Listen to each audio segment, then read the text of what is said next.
Hey, Fidelity. How can I remember to invest every month?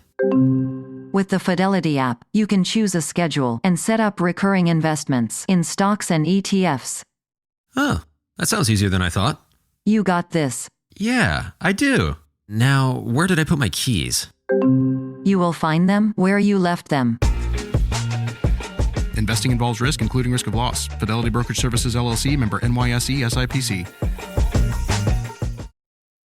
This episode is brought to you by Nerds Gummy Clusters, the sweet treat that always elevates the vibe.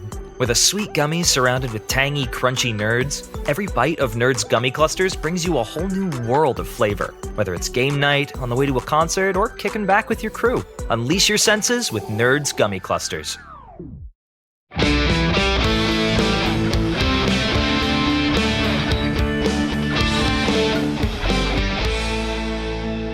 In 2005, two brothers hit the road to fight monsters. That road has led them to fighting demons, angels, and saving the world. It's a journey that is taking them to heaven, hell, and back. But they aren't done. Join our journey as we go episode by episode, following the adventures of Sam and Dean Winchester. We break each episode down with the writers, producers, directors, crew, and actors to bring you the behind-the-scenes stories of how this legendary TV series was made. That guy right there, that's Rob Benedict. He played God and Chuck Shirley. Hey, and that guy there, that's Richard Speight Jr. He played Gabriel, Loki, and the Trickster. And P.S., he directed a bunch of episodes, too. Now, while we are insiders, we're also outsiders, because we're not experts. This is our first time watching the entire series, all 327 episodes. Rich and I have met many of the fans at conventions around the world, and we are deepening our understanding of why you all love this series so much. Because it's really good. Yeah, it is. Now, listen. There will be spoilers, so consider yourself warned. And thank you for joining us on this trip we call Supernatural Then and Now.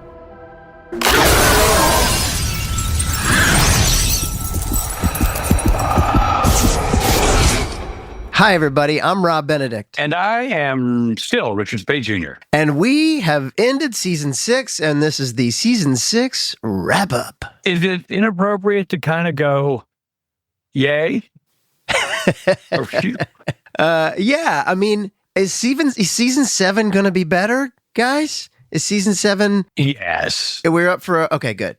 I'm getting a lot of. I said that without knowing, but We actually are doing the show live in front of a studio audience of Zoom listeners. So it's our Patreon listeners have gathered and they are listening to us in silence, but they can answer. I see their responses. So they could say things like, boy, Rich is a jerk. yeah, Bill, you posted that, but yes. So anyway, this has been great. I didn't hate it. I hated a lot of it, but I didn't hate the whole thing. No, we didn't hate the whole thing. And it's always great to catch up with Steve. Yeah. Also with us today, we have producer Steve Hein. Steve, hi, how are you? Hey, I'm Steve Hein. Wow, that's what the robots programmed to say. And our special guest is really the engineer, the editor, the person that really puts this thing together, that makes it to actually sound like a podcast and not just two rambling idiots, which is what it is. Trae Budde! Hello. I can actually ask this for real this time.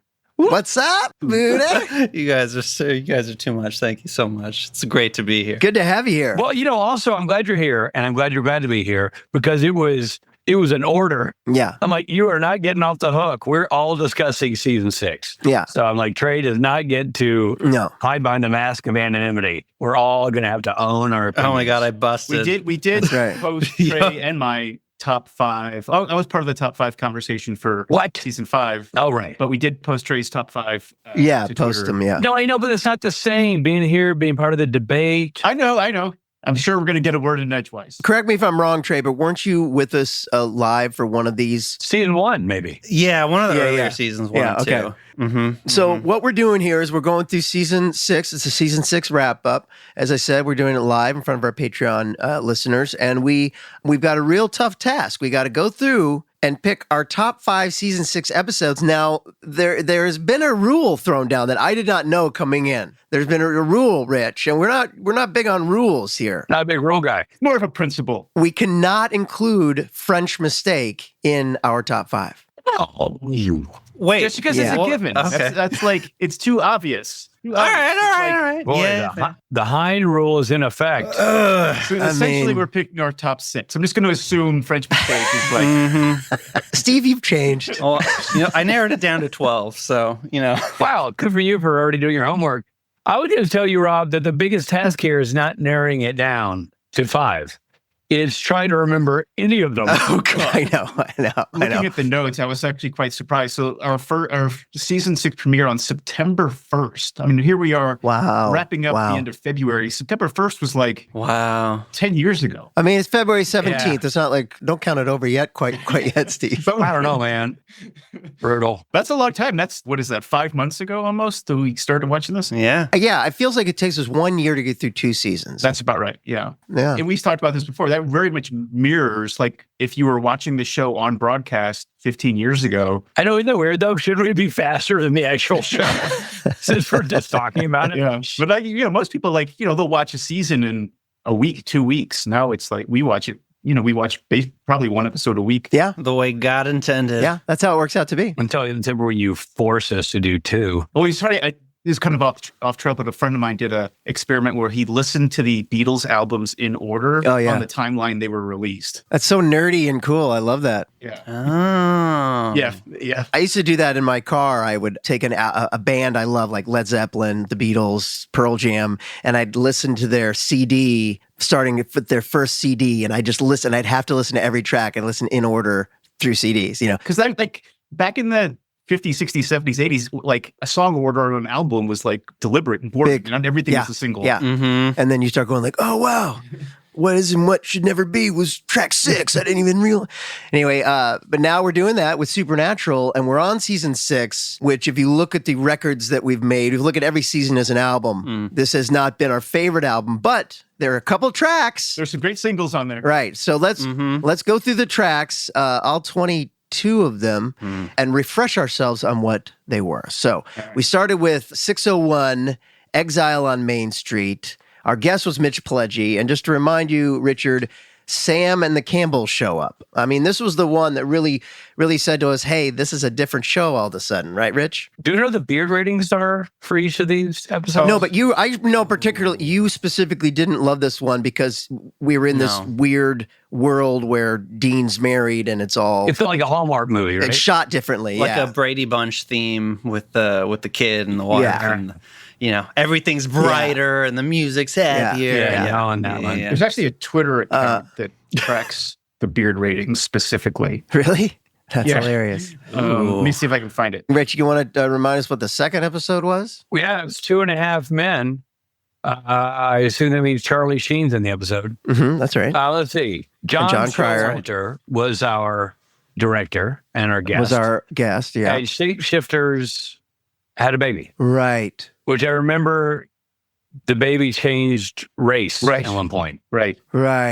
Was that the one where we start that it's a different kind of shapeshifter? This is the one where we found out about the alpha monsters. So it was like we're seeing the alpha of all the monsters That's right. in this season. And this was the alpha shapeshifter. It was like a special. I remember there was a guy running that Sam was stalking. I remember there was a guy running.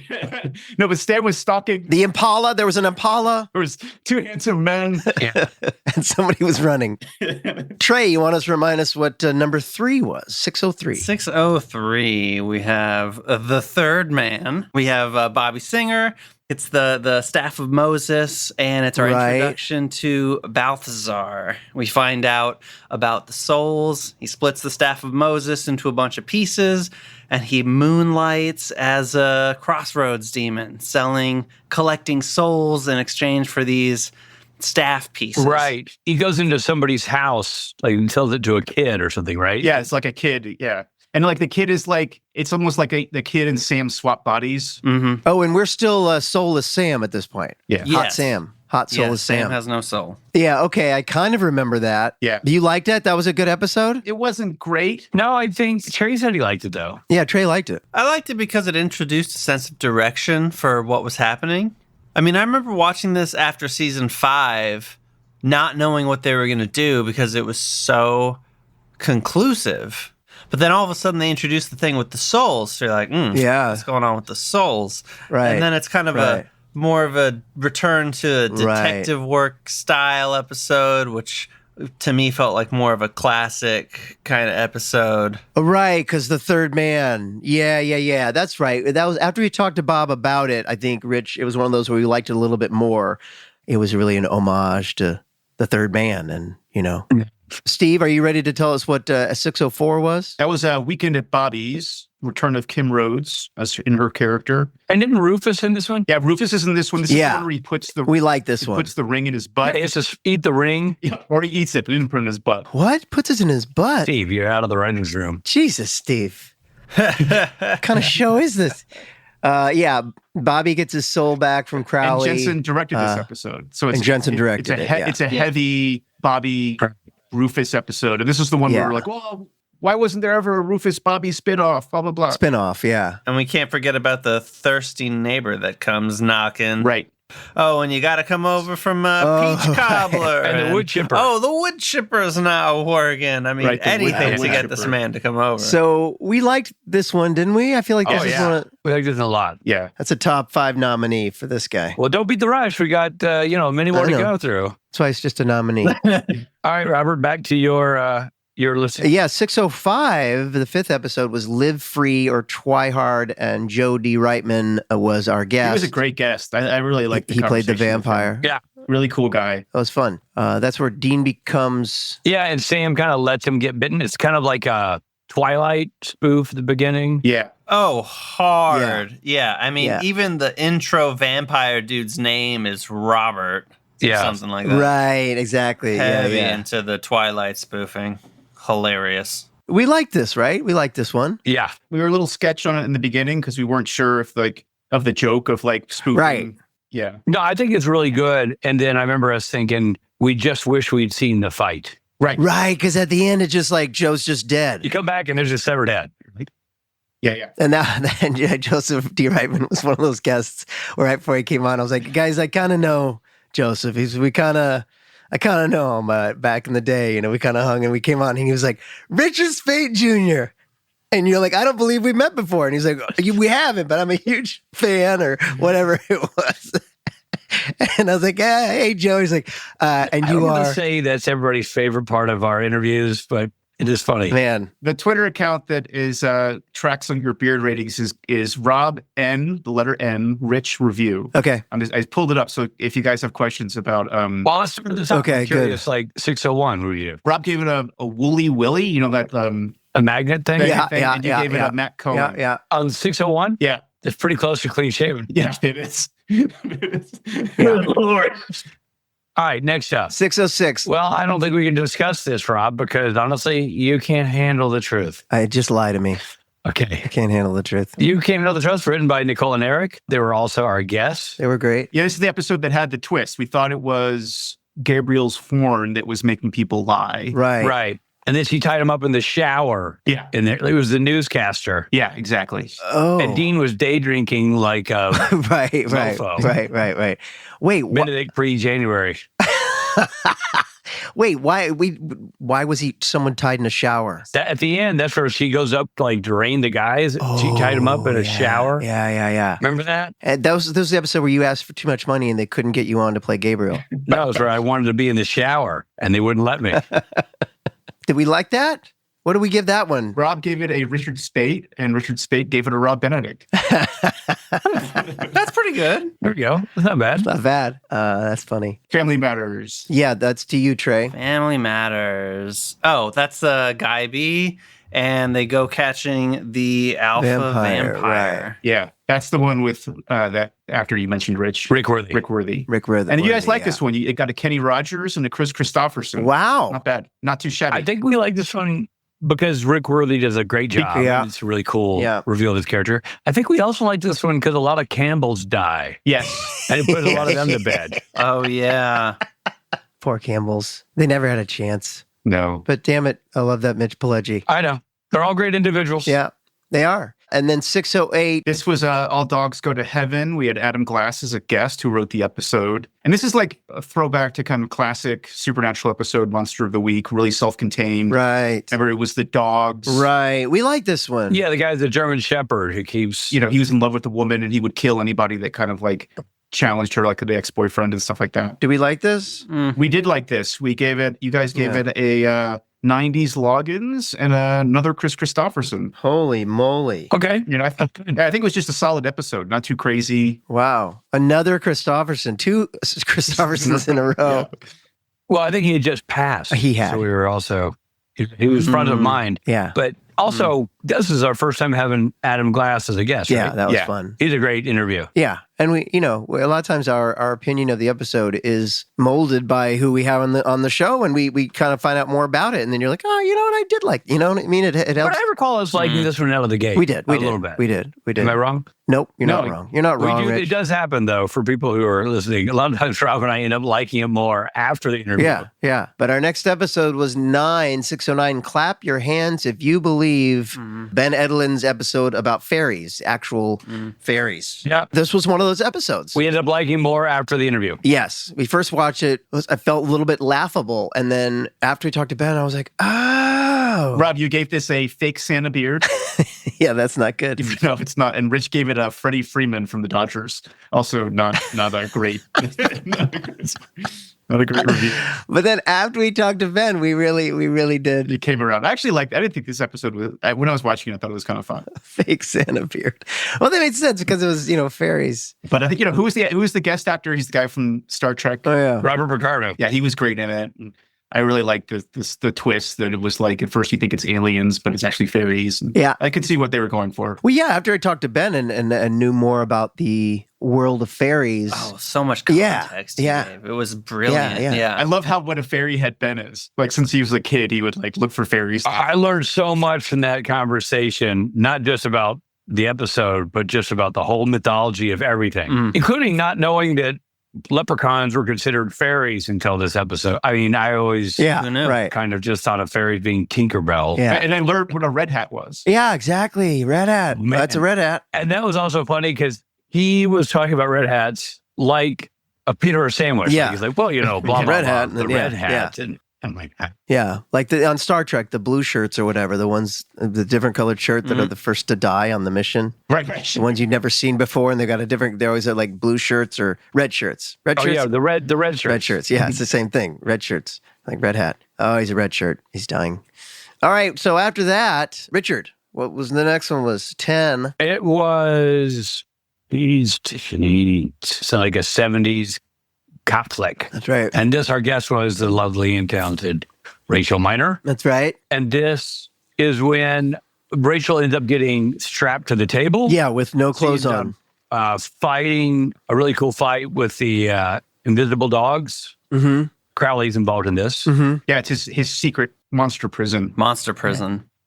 You guys like this episode? It got a Loggins and a Benedict. What the hell? Yeah. All right. We like that one, Rich. Or at least it looks like I liked it more than you, maybe. Because you gave it a Benedict. I'm frustrated that I can't remember. And you don't always like details. me. So it just depends on what day it was. That's true. I'm remembering chunks, but not the whole through line. This is where Crowley dies, in quotation marks, is what they say. Oh, I remember we thought Rachel crushed it. Oh, and the Pizza Man quote. This is when we get some vintage Castiel.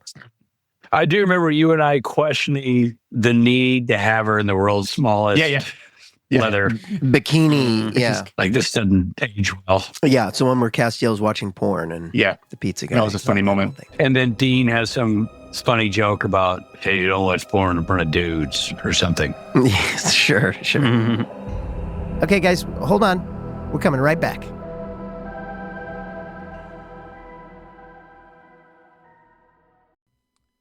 Hey everybody, Richard Speight Jr. here with a question for you. Are you ready to optimize your nutrition this year? I bet you are. Good news.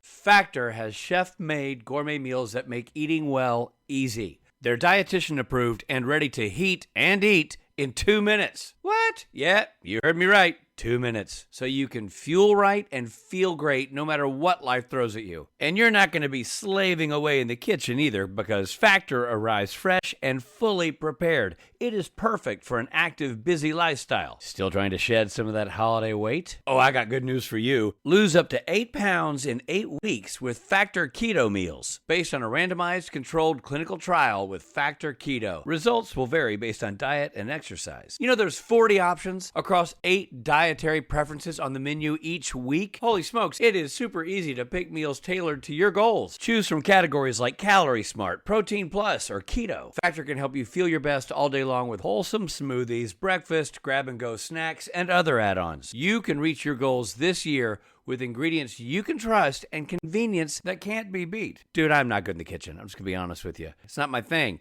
So the fact that they come prepared and all I got to do is heat and then eat, I can heat and eat. So this is perfect for me. And I'm eating healthy. If I wasn't eating Factor, I'd be eating a bunch of crap. Not now. I got great ingredients that are good for me and taste delicious. So eat smart with Factor. Get started at factormeals.com/SPNTAN50 off and use code SPNTAN50 off to get 50% off your first box. Eat smart with Factor. Get started at factormeals.com/SPNTAN50 off and use code SPNTAN50 off to get 50% off your first box plus free shipping. That's code SPNTAN50 off at factormeals.com/SPNTAN50 off to get 50% off plus free shipping on your first box. As a podcast network, our first priority has always been audio and the stories we're able to share with you. But at Realm, we also sell some pretty cool merch, and organizing that was made both possible and easy with Shopify. When you think about successful businesses like Aloe or Allbirds or Skims, an often overlooked secret is the business behind the business that makes selling and, for shoppers, buying simple. For millions of businesses, that business is Shopify. That's because nobody does selling better than Shopify. It's the home of the #1 checkout on the planet. And the not-so-secret secret that's definitely worth talking about is that Shop Pay boosts conversions up to 50%. That's more happy customers and way more sales going. If you're hoping to grow your business, your commerce platform better be ready to sell wherever your customers are scrolling or strolling, on the web, in your store, in their feed, and everywhere in between. Businesses that sell more, sell on Shopify. Upgrade your business and get the same checkout we use with Shopify. Sign up for your $1 per month trial period at shopify.com/realm, all lowercase. Go to shopify.com/realm to upgrade your selling today. Shopify.com/realm.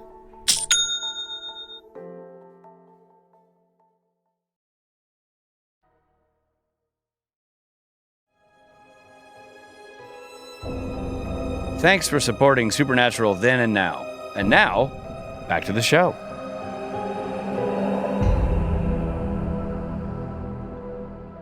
All right, next up we got 611 Appointment in Samara. Got Lindsay McKeon. This is where Dean, dies so he can visit death and make a deal to get Sam's soul back. And they make a bargain. He says, "I'll do it, but only if you wear my ring for a day and be death." And so, remember Robert Englund was the doctor in the cold open who yes, Dr. Roberts. Right. Dr. Roberts. Dr. Roberts.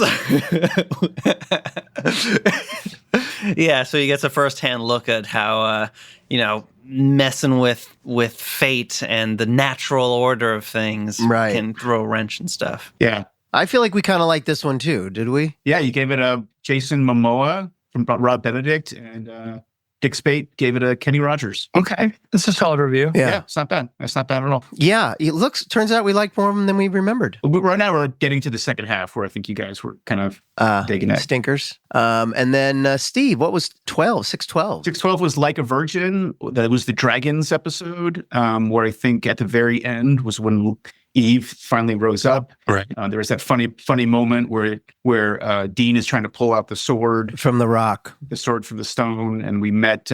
Yes, I forgot the name of her character, but yes, she comes back at the very end and is yes, the demon from H.P. Lovecraft. Right.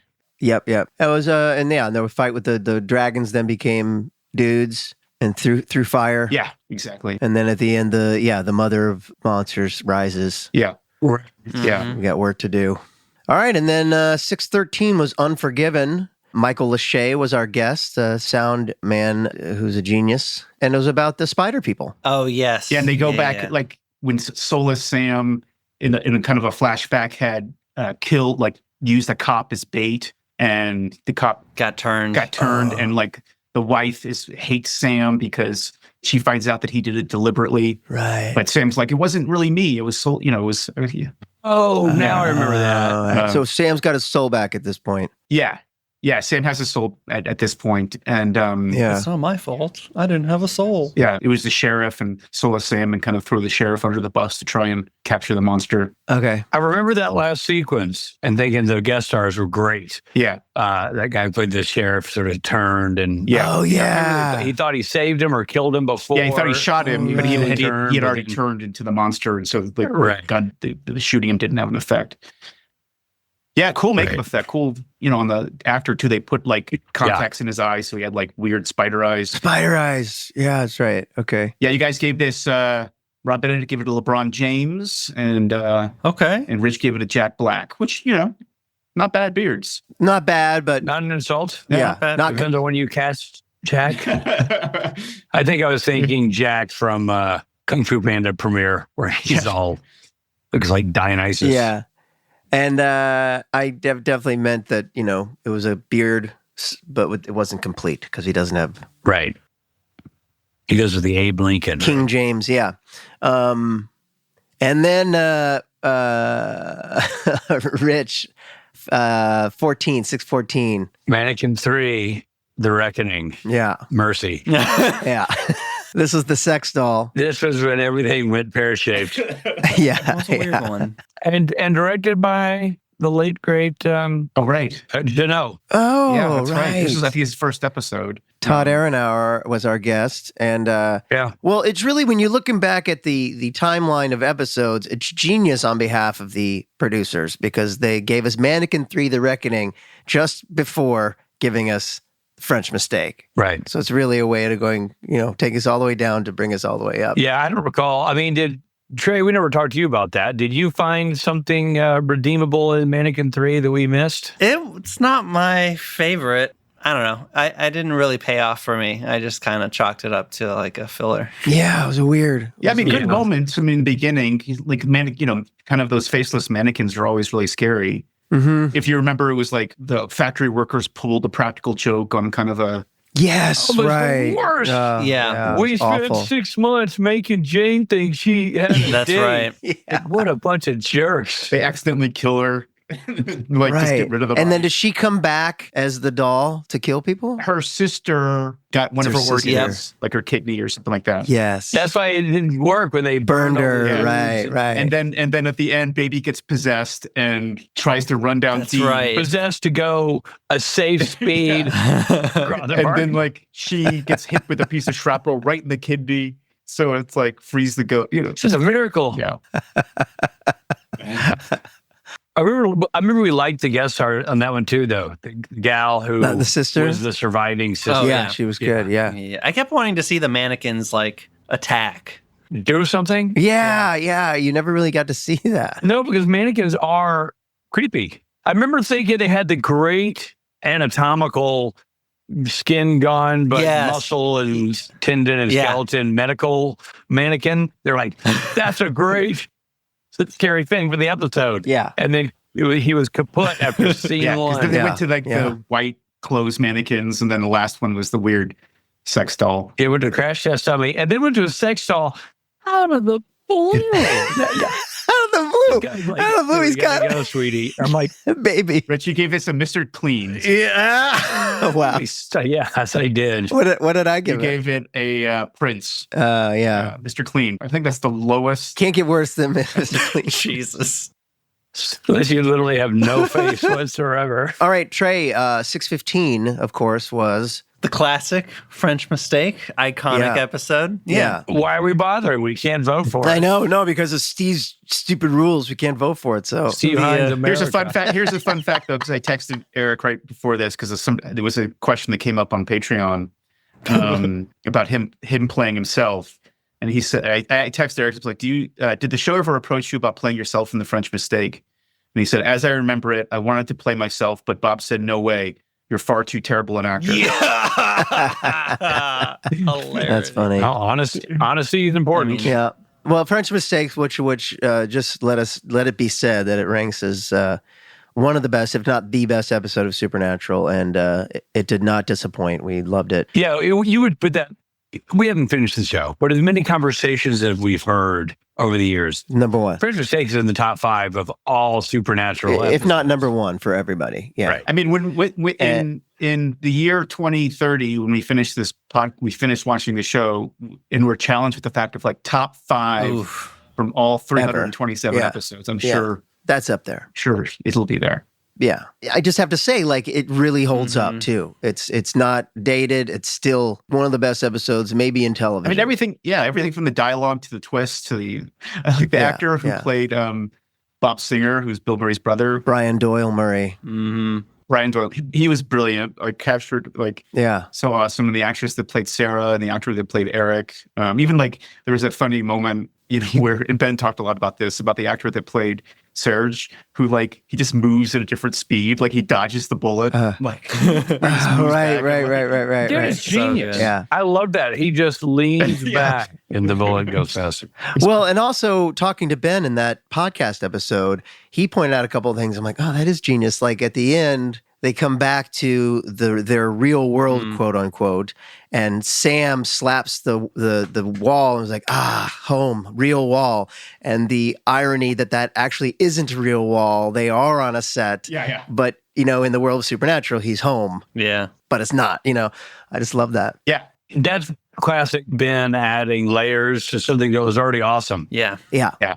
Like we already loved it. We had embraced it. And then he's just intellectually showing us how much more there is to understand about that episode. All right, Steve, 616. And then there were none. So this is the earworm episode, a new monster created by Eve. Whoa. Rufus dies, unfortunately, which is terrible. We had Stephen Williams on for this episode. Yeah. I think Samuel Campbell also dies. Oh, And the cousin or whatever? Dean shoots her in the face. And Rufus dies at the hand of Earworm Bobby. Earworm Bobby, Gone too soon. Yeah, so Stephen was a great guest. That was a good episode. I like that episode. Because the whole thing, like, wait, are you really you? Mm-hmm. You know what I mean? Like, everybody's doubting everybody else. And yeah, man, I thought it was great. Anytime you get Stephen Williams and Jim Beaver doing their thing, you just got gold. Yeah. So then 617 is My Heart Will Go On. Jim Beaver was our guest. It's when Sebastian hates Titanic. Yes. Such a clever idea for an episode. Yeah. So clever. And Jim's not doing well, right? Bobby's not doing well at this point. Isn't he still upset and drinking because of what happened? Because of Rufus, But I'd be like they're always drinking. They're always I know. Rob and I commented that we didn't realize that he was considered the town drunk alcoholic until this season. And they consistently refer to him as the town drunk. I think this is the third time they called him town drunk. I feel like he's still bothered by the fact that he killed Rufus. Yeah. At the beginning of this episode. That makes sense. But we like this, right? This is the... Yeah, I wish I could remember more the details, but everything, the concept is super clever. Yeah. Time is altered. Kind of. Right. Because Jay didn't like it, I can tell. Because Titanic... I wish more was different. It felt like everything was the same except Ellen and Joe didn't die, which is like... Right. And then the Titanic, All right. Yeah, Bobby was living with Ellen. That's right. And Bobby had vegetables. Yeah, and the boys drove a Mustang instead of the Impala. Right. Yes. Subtle differences. That was fun. I did like seeing Ellen again. Yeah, but I get your point, Trae. You feel like it would have been a dramatic change throughout the whole planet. Yeah. Not just in their small universe. And I remember, I don't know if it was Jim or Ben mentioned this later, but there was a moment where they talked about like bringing back Jeffrey Dean Morgan, like John Winchester was still alive, which would have... Alive, you're right. That was expensive. He's probably doing The Watchmen or something. Wait, Ellen poured beer into the chili? That happened in that episode? That's... Yeah. Ellen poured beer into the chili. Gross and hilarious. Because, again, for her alcoholic husband. But yeah. I should try when she's when she's cooking in the kitchen. All right, Rich, 618. 618, baby. Frontierland. That's a Western directed by Sir Guy B. Mm-hmm. Looking for the Phoenix. Yeah, looking for the Phoenix, right. And then we also meet... Samuel Colt. The Colt. Yeah, Samuel Colt. Another Samuel. I did like... Yeah, right. Oh, that would have been great if in The Man Who Knew Too Much, Samuel Colt and Samuel Campbell came back to join the three Sams, and it was like 5 Samuels. It's a Sam-off. Who's the most Sam? Yeah, this had a lot of sort of Dean comedy in it. And he's, dressed as kind of a dorky cowboy. Yeah, the store-bought hat. Yeah. And then we were kind of laughing that the Phoenix guy that we really liked, that was a good actor too. But in the Richie pointed out that in the showdown at the end, this guy who's a Phoenix just gets toasted when one shot by Dean, right? Yeah. By Jensen, who's never done a quick draw. Yeah, in his exactly. life, The dorky with a cowboy. period weapon out of new That's leather right. holster. Yeah, exactly. Perks of being a demigod. But Yet somehow. I always loved it. Yeah. It definitely had a very TV element to that showdown. Yes, yeah. I always loved the time travel episodes. They're Super fun. A kick for me. Time travel anything is fun to me. Yeah. Yeah. I wouldn't necessarily rank this as top 5 of the season for me. All right, we'll get there. But it was fun. Also, I think, don't you remember that there was something that we thought was funny about the end of it when a guy shows up? It's like, I've got a package for Sam. And then Big Rob has some choice descriptive words for the package or something. There was just they randomly sent some package from a guy. It was like, I've been waiting to deliver this for... Yeah. We all worked at the shipping store. It never went anywhere. I think that's got to be a reference to Back to the Future 2 because they have that same beat. Right. That's right.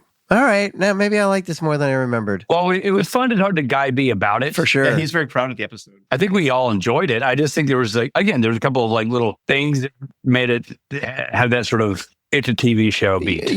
Yeah. Like Dean beating the, yes, the Western that's right. bad guy of the quick draw. This had a piece of dialogue that I thought was kind of a little too silly where he was like, I love Posse. Come on, I want Posse all the time. Or whatever. Yeah, exactly. Oh, that's what we were sort of... Yeah. Yeah. The Dean being a ding dong theme was in there sometimes too. Yeah. That we don't love. Yeah. And again, I think this is one of the ones we liked it better after we talked to Guy B. Mm-hmm. And Guy talked about some of the camera tricks they used in this episode that I thought was really interesting, like that shot of him riding off on the horse being stock footage, not something that they actually shot. Right. Yeah. Agreed. Okay, Trae, walk us through 619. 619, we have Mommy Dearest, and our guest was Adam Glass, and this is the Eve Showdown. Yeah, we like this one. Yeah, culminates with Dean saying, "Bite me," and he took a shot of Phoenix Ash. Right, yes. Ends up being how she gets... so she bit him. Yeah, that's how she gets taken. Yeah, this was at the diner, and we see that Castiel has a dark side. He's working with Shepard. I think this is the beginning of that bigger arc where, all season we've been believing that Eve is the big bad. Yeah. She gets wiped out, and then lo and behold, Castiel is the big bad. Yeah. I'd say I also liked Sam Smith's work. Yes, Sam was great. One of her stronger episodes ever. Yeah. Really cool in that role of Eve. Right. And the kind of twist that Eve was the waitress. Yeah. At the beginning, that a waitress stops by. And they called all the hybrid monsters Jefferson Starships. They're Jefferson Starships. Oh, right. More Jefferson Starships. Oh, dude. I forgot about that. That's genius. Yeah. Let's see. Steve for 620. 620 was the man who would be king. So this is a heavy Castiel episode where he's kind of praying for direction from God. Oh, yeah. Ben was our guest. He directed this episode. And right. It was packed full of mythology, packed full of Castiel motivation. Even by Ben's own explanation, it's an expositional episode. Yeah, for sure. Right. There's that moment which kind of is even pre-season where he's watching Dean mow the grass and contemplating asking Dean for help, but doesn't want to because everything Dean sacrificed. And that's where the moment he makes the kind of the devil's bargain with Crowley. When was he watching him mow the grass? Yeah, there's in a flashback, he's watching Dean cut the grass at Cindy's house. Dean's in full on nuclear family mode because he wants to ask Dean for help in taking down Raphael, but he's hesitant because Dean seems happy. Right. And that's when Crowley approaches him about the... Was this the one we also took issue with Castiel and Dean dialogue. Yeah, they were in, in a fight, not talking to each other. And Crowley's redesigned hell to be nothing but like an endless queue. Oh, that was funny. That was really funny. Yeah. And then they've got the headshot of young Mark Shepard on the wall in hell. Funny. Okay, so 621 was Let It Bleed. John Showalter was the director and our guest. And this is where we introduced H.P. Lovecraft. Lisa is possessed. Oh, Lisa, because she stabs herself. That's right. Yeah. Right. She ends up dying in this one. And the kid's involved in this. Yeah. Dean slaps the kid the second time. Yeah, right. So Dean slaps your femur. You'll be glad later. like Dean, who cares about Dean abandoning them? It's like this, my mom's random boyfriend slapped me in the face twice in 6 months. He slapped him. Oh man, I thought this one was way inappropriate.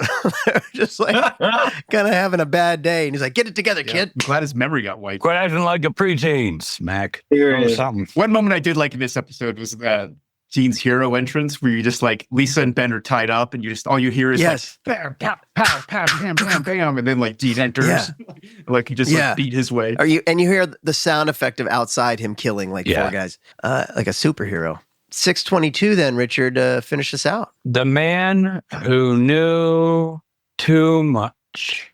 Sebastian Ortega was our guest. It's the last time we get to see old Balthazar on the TV screen. Yeah. In that role ever, which is odd choice because he's great. Castiel becomes God. Right. Real dark ending there for the old Castiel. Kind of a curveball we didn't see coming. Yeah, right. He absorbs all of the... it's two Sams. Two Sams. Oh, yeah. And Jared did such a great job. Three Sams. Yeah, Jared plays like 5 versions of Sam, but you see 2 of them on screen a lot together. Yeah. This was a great episode. Really well directed by Bob. Castiel absorbs all the souls from purgatory and becomes kind of evil. I mean, you guys haven't watched 701 yet, but it's... No, we haven't. He becomes a real jerk. Steve doesn't cuss often, but he's really upset about this. Yeah. And that was it, guys. That was season 6. So, I have to say, going back through it, there are a few, not just French Mistake, that I really liked a lot. And there were a lot that I didn't like at all. But what are we thinking? Hey there, it's Misha Collins. If you're like me, you want a break from the sound of Richard Speight's voice, we'll be right back after this. Every cup of Nespresso coffee is an invitation to transform your morning routine into a ritual you can treasure each and every day. Using the Virtuo Pup, a simple touch of the button freshly brews bold aromas and a rich, velvety crema layer for delicious cafe-quality coffee at home. Whether you enjoy your coffee hot or over ice, every sip, every morning is unforgettable. Nothing tastes like Nespresso coffee. Visit Nespresso.com or our app to explore our full range of easy-to-use machines and coffees not found anywhere else. So good, so good, so good. Get ready, because it's time to save at your Nordstrom Rack store. Now through February 23rd, take an extra 40% off red tag clearance boots, jackets, and sweaters. We're talking the best cold weather styles from Vince, Cole Haan, Sam Edelman, and more. All on sale for even less. All sales final. You never know what you'll find, but you know it's gonna be so good. Great brands, great prices. That's why you rack. Hey, guess what? We're back.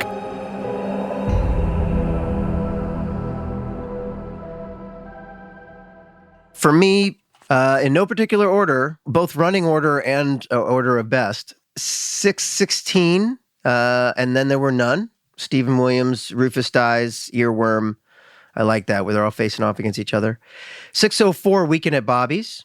622, The Man Who Knew Too Much. 619, Mommy Dearest. 611, Appointment in Samara. Okay, here are my 5. I did not make any changes based on Rob Benedict's top 5. Thank you. This is my independently thought and discovered top 5 based on the opinions of me. Okay. Richard Speight Jr. We'll see. And they go thusly. In no particular order. Okay. Weekend at Bobby's, episode number 604. And then there were none, episode 616. Okay. Mommy Dearest, episode 619. Oh. Wow, 3 for 3, that you and me. The Man Who Knew Too Much, episode 622. 4 for 4. And this is where we are not on the same page. Okay. 617, My Heart Will Go On. Oh, yeah, Titanic. The Balthazar changes time. Wow. So you and I differed. I said appointment in Samara. You said My Heart Will Go On. Excellent. Well, very similar. All right. Trae Budde. Okay, in no particular order, I got 622, Man Who Knew Too Much. Then we got Weekend at Bobby's, 604. Appointment in Samara, 611. And then Live We Twihard. Okay. The vampire one. And then 603. Ooh. Third Man. Yeah, you did like... I'm a little over-indexed on the first half of the season, but... That's good. That's all right. Okay, producer Steve Hein. All right, I think we have some consensus, at least for a top 3, and then there'll be some debate about what the last 2 slots are. Okay. So I have 604, Weekend at Bobby's. Uh-huh.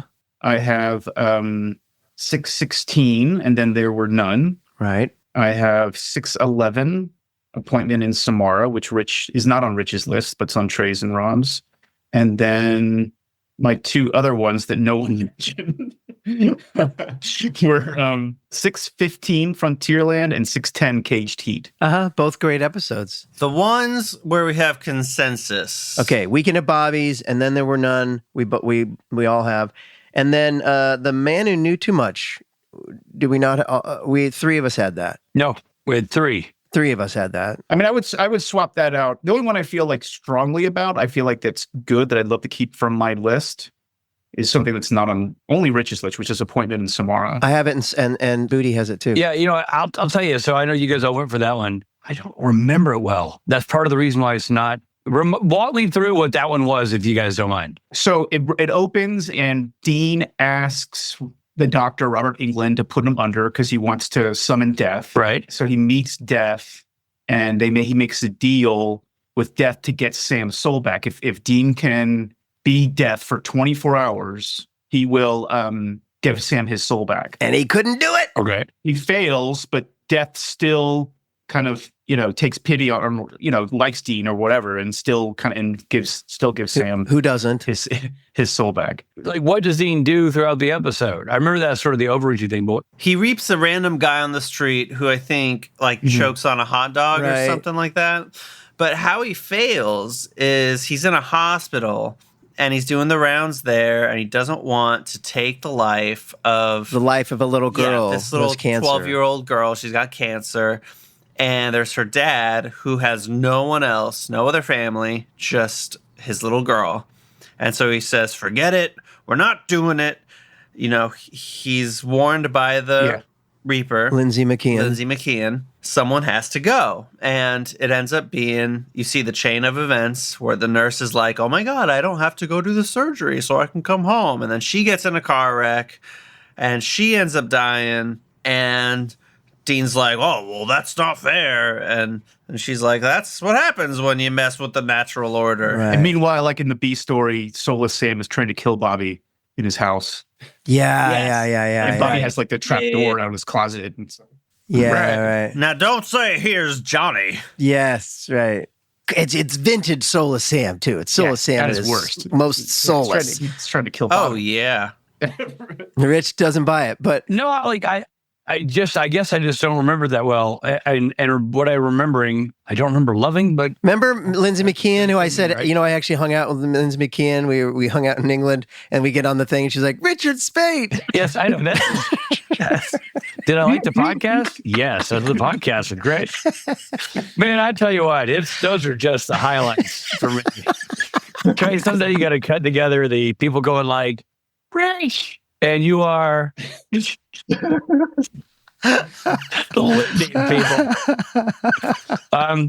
Okay, look, Mr. Forgettable. Obviously, that's what I am. All of you guys really, really believe in that episode. I will give in on that episode because I just don't remember it well enough to argue against it. And then I would argue The Man Who Knew Too Much, the season finale that 3 of us had. 604, 616. Now what's number is 611. 611. 611.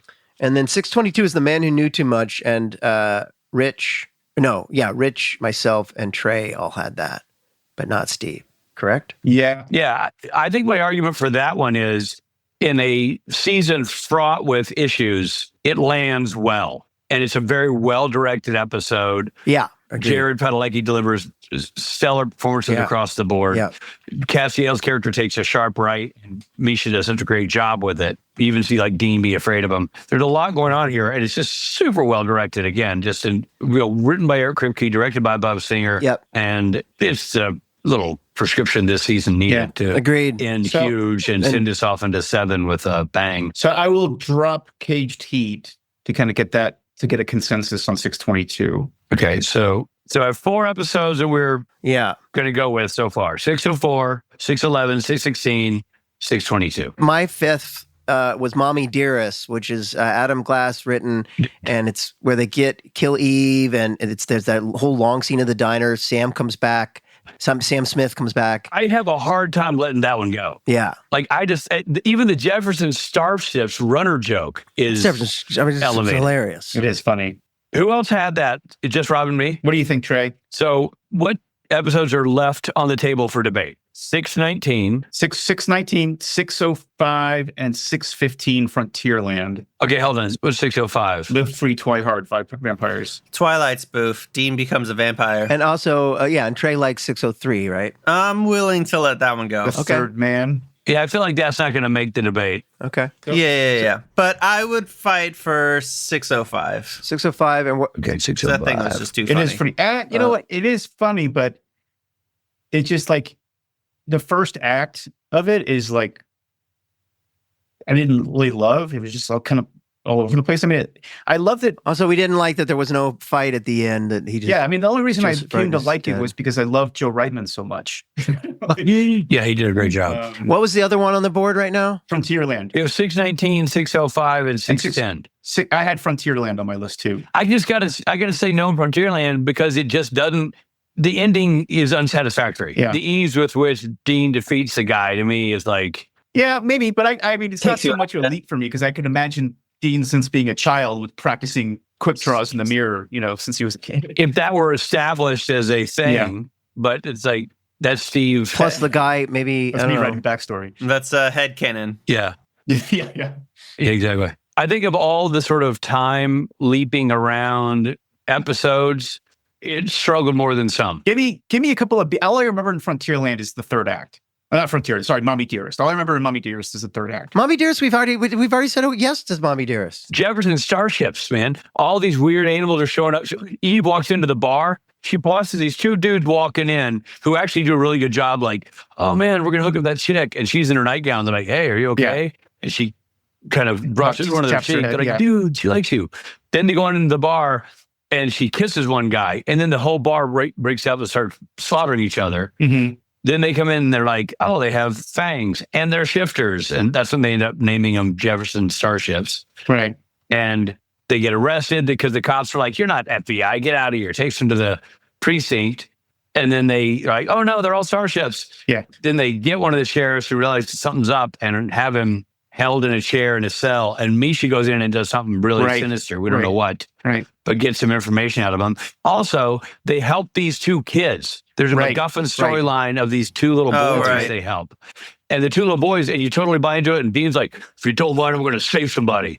But he ends up solidifying the murder of the older brother and the family that helps him, the uncle, because the little kid was a Jefferson Starship. Yep. So I just thought the whole storyline, that parallel where it used Dean's Achilles heel as a story point was moving. And you felt bad when those kids died. The weird thing is, in my opinion, you saw those kids and you're thinking, of course, they're going to play the old Sam and Dean parallel thing. And okay, here we go. Cue violins. But then you realize that the audience, like Dean, fell for the wrong thing and it ended up being a disaster. I thought that was a cool story turn. Yeah. So it was the script that stuck out for you. Like, not so much.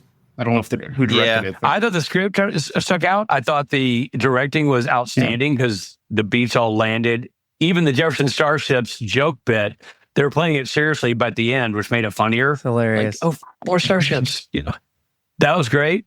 And then the scene where Eve and Sam Smith become each other, and the bite me joke, and the fact that he'd taken a shot of the Phoenix ashes, which I didn't see coming. Yeah. There was just enough that was clever in the script and the story that kept me not watching this as a normal TV episode going, yeah, and this is going to happen next, and this is going to happen next. Right. It was clever enough to outwit me several times, and I thought that made it, a level above your normal TV. What do you think, Trae? Is he convinced? That's a very compelling argument. I can also see how, if we're looking at it as a self-contained episode, it does have a little bit of that through line. Like, I could watch that episode not knowing a lot of the context of the season and still enjoy it because it still has a very clear beginning, middle, and end. Yeah. And full disclosure, I'm a sucker for that story style in Supernatural. Sometimes when they're overly giant arc filled episodes, I'm less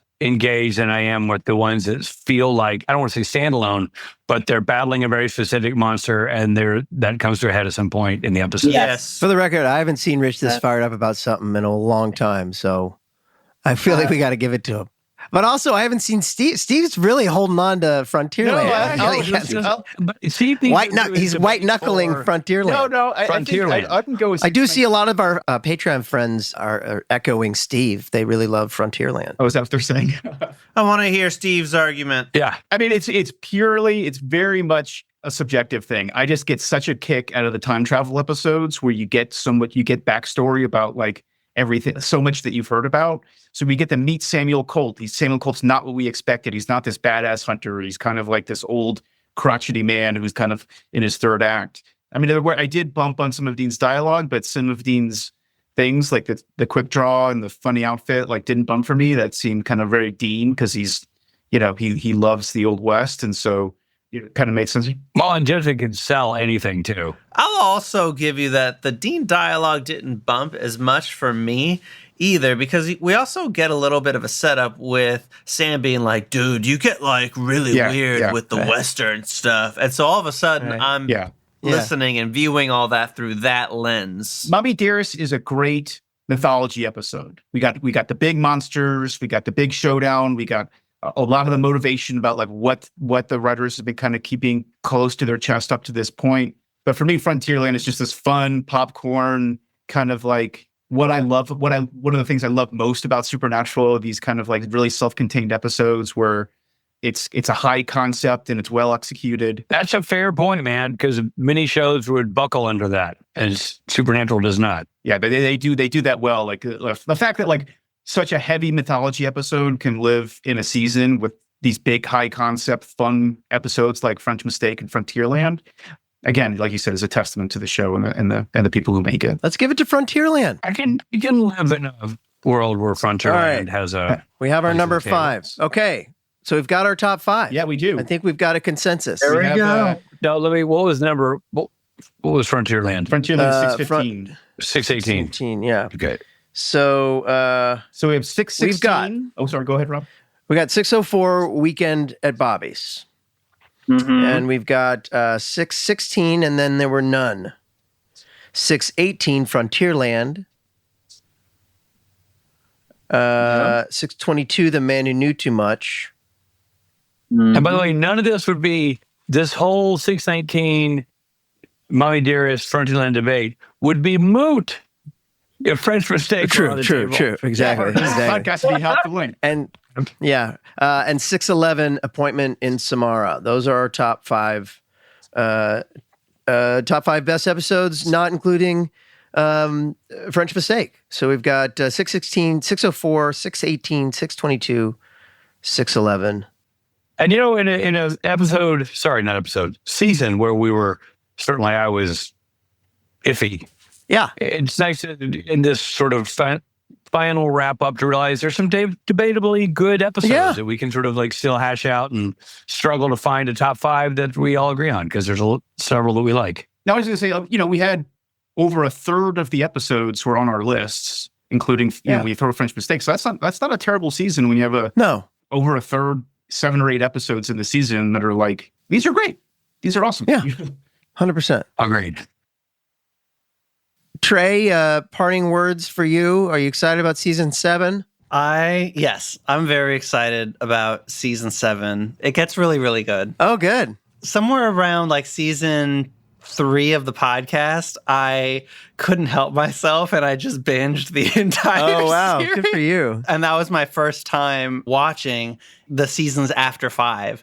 So, and I very viscerally remember season 6 being kind of thrown off for like 2 or 3 episodes. But I think, there's so many shows that just have those long runs where I personally just fall off after, season 5 or whatever. And I, for everything that season 6 was, like, I still was very engaged. I like how they tied in the importance of the souls and why it matters, and then how they built it into, Castiel trying to become God and whatever, and opening this whole new door of big bads and monsters and everything, and watching Crowley become more of a central figure as the series progresses. Like, Mark Shepard's just hilarious, brilliant. So I'm super excited. Awesome.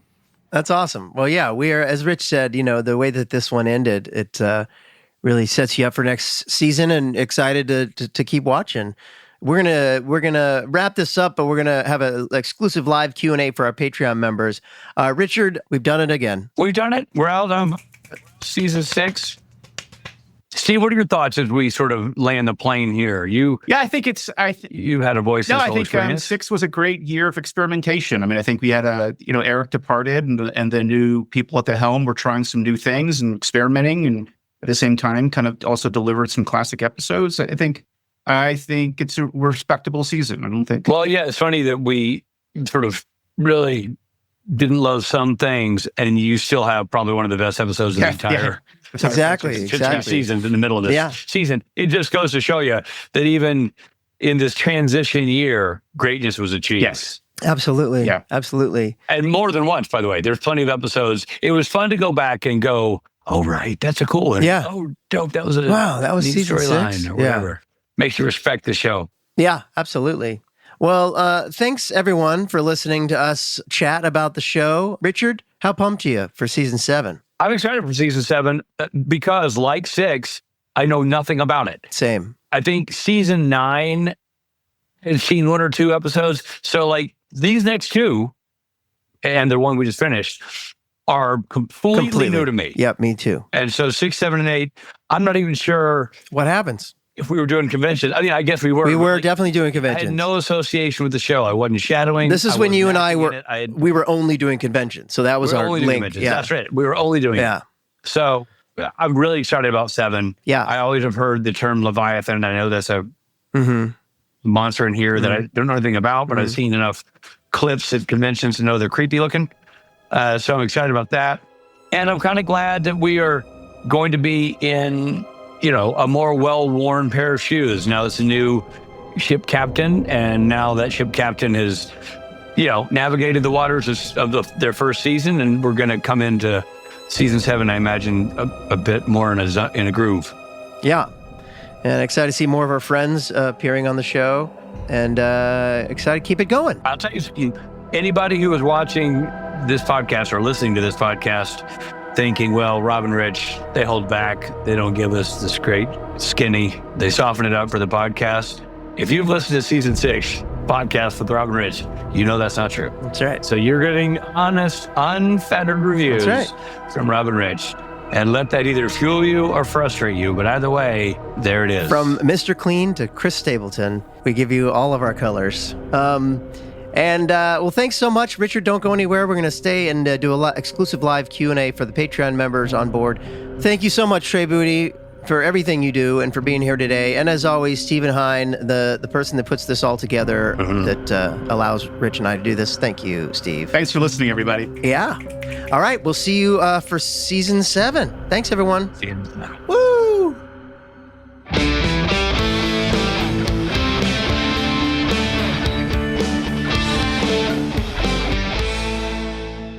It needed to happen. Needed to happen. Not the slapping, but now we know the truth about Trae Budde. Wrapping up. Kid deserved it. Story Mill Media.